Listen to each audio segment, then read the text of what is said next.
Hello guys, and for today's video, tara samahan niyo ako at magluto tayo ng lasagna. Sa pagluluto ng lasagna guys, gumamit ako dito ng half kilo ng giniling na baboy. Pwede rin po kayong gumamit ng giniling na baka, so depende po yun sa inyong preferences. Ginisa ko lang ito ating giniling na baboy sa bawang at sibuyas. Then, nagdagdag lang ako dito ng asin and paminta. Igigisa ko lang siyang mabuti, asin yung lutong-luto yung ating giniling. Tsaka ko ilalagay yung tomato sauce. Once done na tayo magisa guys, ilalagay na natin itong ating tomato sauce. Ang ginamit ko nga pala dito is Del Monte sweet style na spaghetti sauce.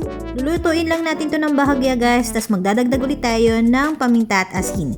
Pwede rin tayo magdagdag ng sugar, pero depende pa rin po sa inyong panglasa. Ako kasi gusto ko manamis-namis pa rin yung aking lasagna.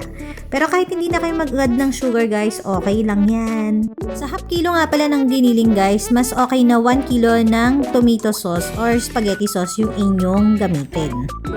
Then, yung aking gagamitin nga palang pasta dito is yung Ideal Lasagna Pasta.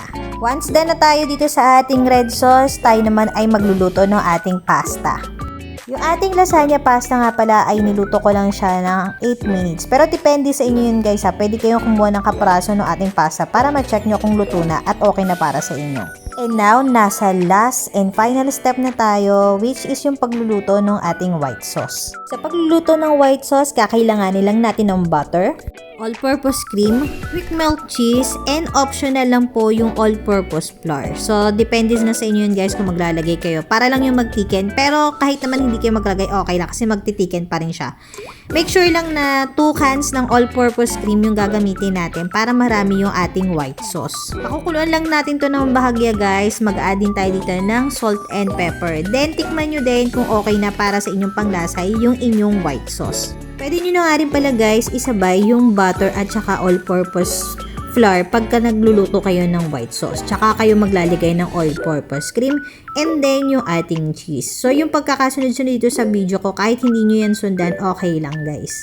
Kung tatanungin nyo naman ako kung ano yung dapat maging lasa ng ating white sauce, lasang melted cheese lang po siya.